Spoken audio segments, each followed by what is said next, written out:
11월 12일 라이트 앤 딜라이트 말씀 묵상 시작하겠습니다.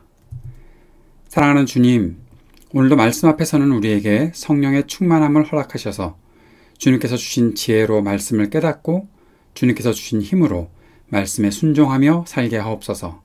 예수님 이름으로 기도합니다. 아멘.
마가복음서 14장 1절에서 11절까지의 말씀입니다.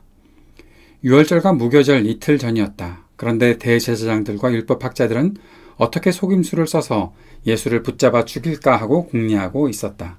그런데 그들은 백성이 소동을 일으키면 안 되니 명절에는 하지 말자 하고 말하였다. 예수께서 베다니에서 나병 환자였던 시몬의 집에 머무실 때 음식을 잡수시고 계시는데 한 여자가 매우 값진 순수한 나드 향유 한 옥합을 가지고 와서 그 옥합을 깨뜨리고 향유를 예수의 머리에 부었다. 그런데 몇몇 사람이 화를 내면서 자기들끼리 말하였다. 어찌하여 향유를 이렇게 허비하는가? 이 향유는 300데나리온 이상에 팔아서 그 돈을 가난한 사람들에게 줄 수 있었겠다. 그리고는 그 여자를 나무랐다. 그러나 예수께서 말씀하셨다. 가만두어라. 왜 그를 괴롭히느냐? 그는 내게 아름다운 일을 했다. 가난한 사람들은 늘 너희와 함께 있으니 언제든지 너희가 하려고만 하면 그들을 도울 수 있다. 그러나 나는 언제나 너희와 함께 있는 것이 아니다. 이 여자는 자기가 할 수 있는 일을 하였다. 곧 내 몸에 향유를 부어서 내 장례를 위하여 할 일을 미리 한 셈이다. 내가 진정으로 너희에게 말한다. 온 세상 어디든지 복음이 전파되는 곳마다 이 여자가 한 일도 전해져서 사람들이 이 여자를 기억하게 될 것이다. 12제자 가운데 하나인 가룟 유다가 대제사장들에게 예수를 넘겨줄 마음을 품고 그들을 찾아갔다. 그들은 유다의 말을 듣고서 기뻐하여 그에게 은돈을 주기로 약속하였다. 그래서 유다는 예수를 넘겨줄 적당한 기회를 노리고 있었다. 대제사장들과 율법학자들, 그들은 예수님을 죽이기로 결정했습니다. 그리고 언제 죽일까를 위해서 의논하지요. 그런데 그들은 백성들을 두려워하고 있습니다. 그래서 사람이 많이 모이는 때는 피하려고 생각하고 있었던 것이죠. 유월절은 이스라엘이 자유를 얻게 된 날을 기억하는 그런 날이었죠. 그래서 많은 사람들이 예루살렘에 모이는 날이기도 했습니다. 대제사장들과 율법학자들은 지금까지 사람들에게 이스라엘의 구원자로 여겨졌던 예수님을 잡는 것이 부담이 되었을 것입니다. 이러한 상황에 시몬의 집에 계셨던 예수님이 식사하실 때 한 여자가 비싼 향유, 순수한 나드 향유 한 옥합을 깨뜨려서 예수님께 부었습니다. 이 향유의 값어치가 300데나리온 이상이라고 그 제자들 중에 한 사람이 이야기하는 것을 보면 한 데나리온이 노동자의 하루 품삯이라면 300데나리온 이상이라면 거의 1년치 노동자의 품삯이 되겠죠. 굉장히 비싼 그러한 향유를 이 여자가 깨뜨려서 예수님의 머리에 부었던 것, 그 일이 생겨났던 것입니다. 여기에 대해서 제자들이 화를 내지요. 어떻게 그럴 수가 있느냐. 이것을 팔아서 가난한 사람들에게 나누어주면 안 되느냐. 라는 식으로 화를 내고 있었습니다. 그 상황에 예수님께서는 이 여자의 행동을 칭찬하셨지요. 그 칭찬하시는 이유가 있었습니다. 그것이 바로 예수님의 장례를 준비해놓은 일이었다라고 제자들은 도무지 이해할 수 없는 이야기를 하셨던 것이죠.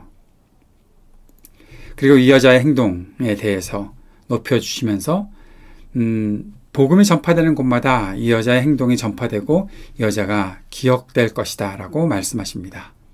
그리고 본문이 가룟 유다가 예수님을 팔아넘기는 장면으로 넘어가고 있습니다. 대제사장들과 율법학자들이 곤란해했던 이 일을 가룟 유다 때문에 해결할 수 있었던 것이죠.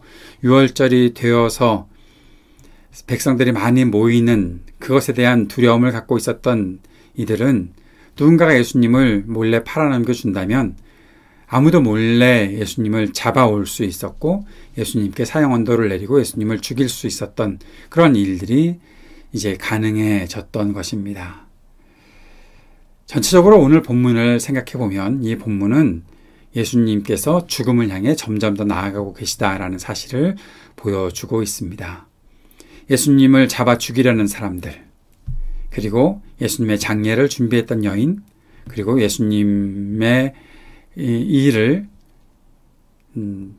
제사장들과 율법학자들에게 알려주면서 예수님을 팔아넘기는 가룟 유다의 배신의 장면들, 이 모든 것이 예수님의 죽음을 향해 나아가고 있다는 것을 보여주고 있는 본문이 되겠죠. 예수님의 죽으심은 우리가 치러야 할 죄의 대가를 대신 치르시고 우리에게 자유와 생명을 주시기 위한 십자가의 길이었습니다. 그리스도 예수의 십자가를 향한 길을 바라보면서 우리는 어디에 서 있는지 한번 생각해 봅시다. 예수님을 죽이기 위해서 온갖 모의를 꾸미는 사람들이 있고요. 예수님께서 가시는 길이 자신이 원하는 길이 아니라는 이유로 예수님을 팔아넘기는 가룟 유다의 모습도 있습니다. 그리고 예수님께서 가시는 길을 위한 준비를 위해 자신의 모든 것을 드리는 여인의 모습이 있었습니다. 이들 중 우리와 가장 닮은 모습은 어떤 모습일까요? 자신의 기득권을 지키고 제일 높은 곳에 끝까지 서 있겠다는 그런 목적으로 사람들의 가치를 소중히 여기지 않는 사람은 대제사장들이나 율법학자들, 또 예수님을 팔아넘긴 가룟 유다의 모습과 별 다를 바가 없는 것이다. 저는 그런 생각을 해보게 됩니다. 그러나 가장 고귀한 것을 낭비해서라도 주님의 길을 이해하고 그 길을 준비하려는 그 일에 동참하는 사람, 이 여인과 같은 사람, 가장 낮은 자세로 사람들을 살리기 위해 섬기며 마땅히 해야 할 일을 하는 겸손한 사람, 그 사람이 바로 겸손한 사랑의 사람이 되겠지요. 그 사람이 복음과 함께 그 길을 걸어가는 사람이 되겠지요. 사랑하는 여러분, 지금 우리는 어디에 있습니까? 오늘 이 말씀을 마음에 품고 함께 기도하는 시간을 가졌으면 좋겠습니다. 주님의 십자가의 길을 따른다는 것을 은혜로 여기고 겸손히 주님과 동행하게 하옵소서 기도합시다. 그리고 우리의 삶이 하나님 나라 복음을 위해 쓰임받게 하옵소서 기도하기를 원합니다. 세상의 모든 분열과 다툼, 전쟁과 고통이 그치게 하시고 평화의 세상을 일구게 하옵소서 기도합시다. 몸과 마음이 아픈 사람들에게 치유의 은총을 베풀어 주시고 신음하는 지구와 우리의 삶의 터전에 희망이 있게 하옵소서 기도합시다. 청년들에게 미래와 소망을 허락해 주시고 믿음으로 용기 내어 사는 지혜를 주시기를 위해 기도하고 약한 노인들과 소외된 이웃들에게 적절한 돌봄이 있게 되기를 위해 기도합시다. 이태원 참사로 인해서 고통당하는 유족들과 또 친구들 그리고 부상당한 사람들의 회복을 위해 같이 기도하고 이 모든 일의 진상의 규명이 속히 온전히 이루어지고 책임자들을 책임질 수 있게 해 주옵소서. 주님 앞에 우리가 기도하고 또 우리 교회를 위해서도 함께 기도하는 시간 갖도록 하겠습니다. 함께 기도드리겠습니다.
하늘에 계신 우리 아버지여, 이름이 거룩히 여김을 받으시오며 나라가 임하시오며 뜻이 하늘에서 이루어진 것 같이 땅에서도 이루어지이다.